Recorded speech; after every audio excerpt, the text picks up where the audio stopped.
ओम शिव। कैसे हैं आप सब लोग। मैं हूं एस्ट्रो अंजलि शर्मा।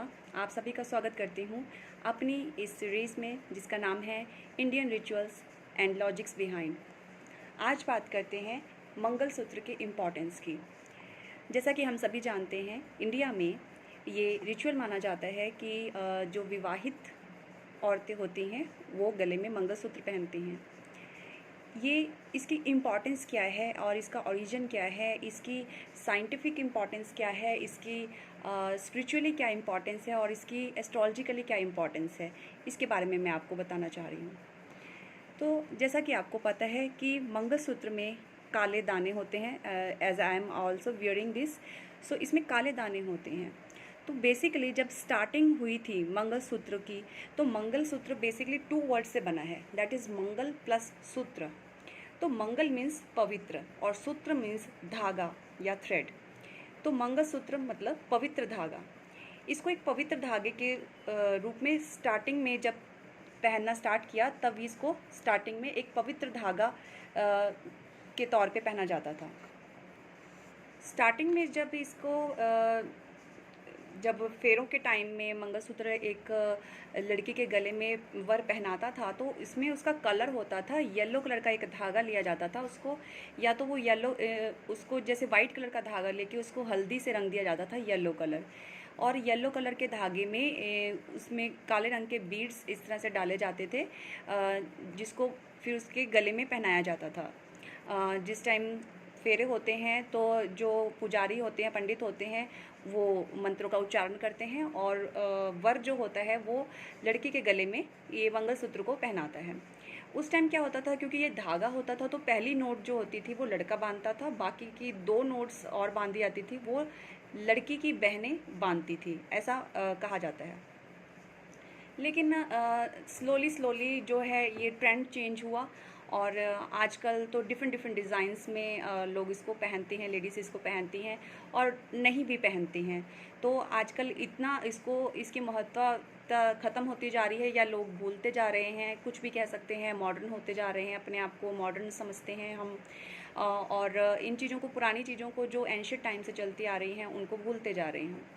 तो इनकी इम्पॉर्टेंस बहुत थी, जो भी पुरानी चीज़ें चलती आ रही हैं। जो इसको हम एस्ट्रोलॉजिकल समझें तो जो ये येलो कलर का धागा होता था वो रिप्रेजेंट करता था गुरु को, यानी कि जुपिटर को।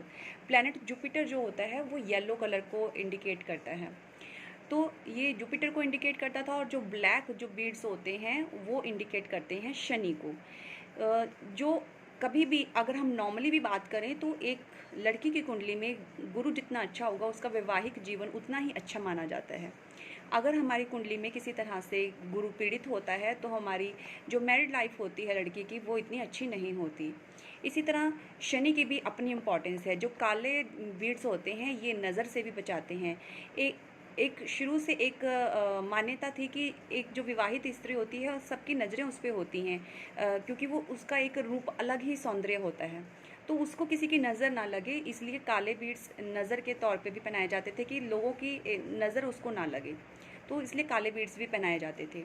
और अगर हम साइंटिफिकली देखें तो इनमें से जब एयर पास होती है तो ये हम लेडीज़ के इम्यूनिटी सिस्टम को स्ट्रॉन्ग करती हैं, उनके डाइजेशन सिस्टम को स्ट्रॉन्ग करती हैं, तो इसकी साइंटिफिकली भी बहुत इम्पॉर्टेंस है।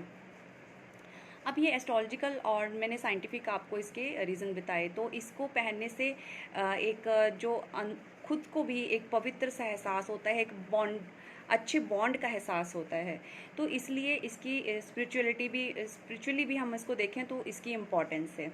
तो इस तरह से ये मंगलसूत्र शुरू से पहनाया जाता था, पहले धागे के रूप में आया और फिर धीरे धीरे, क्योंकि येलो कलर जैसे सोना होता है या पीतल होता है, इसमें एक लॉकेट डाल दिया जाता था। जब स्टार्टिंग में इसका चलन हुआ तो इसमें एक लॉकेट या तो सोने का या तो पीतल का एक लॉकेट डाला जाता जो कि जुपिटर प्लैनेट को इंडिकेट करता था। लेकिन फिर धीरे धीरे क्या हुआ, जैसे जैसे लोगों के पास पैसा वैसा आता जा गया तो वो पूरी चेन जो वो धागा पीले रंग का पहनते थे तो उसको गोल्ड में पहनने लगे।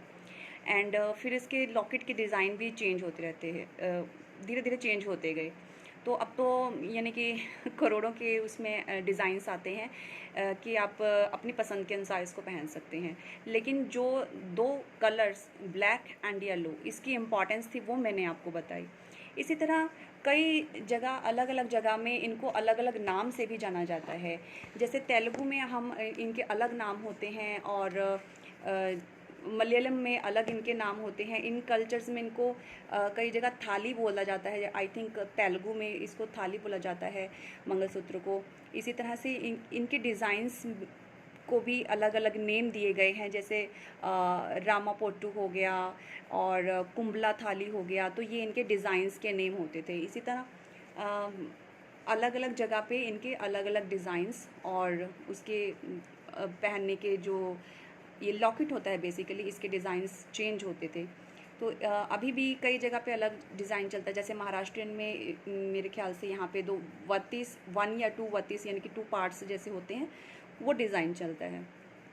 तो ये डिफरेंट डिफरेंट जगह में डिफरेंट डिफरेंट नेम से और डिफरेंट डिफरेंट डिज़ाइन के तौर पे पहने जाते हैं। और कहीं जगह पर्टिकुलर जगह पे उसका डिज़ाइन एक जैसा ही रहता है, थोड़ा बहुत चेंजेस आते हैं उसमें, तो उनके अलग अलग नाम होते हैं। इसी तरह शायद बंगालीस और उड़िया में मंगलसूत्र का ट्रेंड नहीं है, ट्रेडिशन में नहीं है कि मंगलसूत्र पहना जाए, तो मे बी उनके यहाँ कुछ और चीज़ होती होगी। तो this was the importance of wearing mangalsutra. So I hope आपको मंगलसूत्र की इम्पॉर्टेंस पता चली होगी। और जो लोग पहनते हैं बहुत अच्छी बात है। आजकल हम मॉडर्न होते जा रहे हैं तो ये चीज़ें सब छोड़ते जा रहे हैं। तो ट्राई टू वियर एज़ मैं भी कभी पहनती हूँ, कभी नहीं पहनती हूँ। तो सम टाइम तो ये डर होता था स्टार्टिंग में, क्योंकि गोल्ड का था तो कि चोरी बहुत होती हैं, तो ये खींचने का डर रहता था। तो जैसा भी हो, आप कोशिश करें कि इनको अपने ट्रेडिशन को हम आगे लेके जाएं, ताकि आने वाली पीढ़ी भी इन ट्रेडिशंस को फॉलो करे। क्योंकि इनके पीछे ना सिर्फ हमारे इमोशंस जुड़े हैं, इनके पीछे साइंटिफिक रीजंस भी होते हैं। तो इसी के साथ आपके साथ फिर शेयर करूँगी कोई नया लॉजिक, कोई नई चीज़ की इम्पोर्टेंस। तब तक अपना ख्याल रखिए। ओम शिव।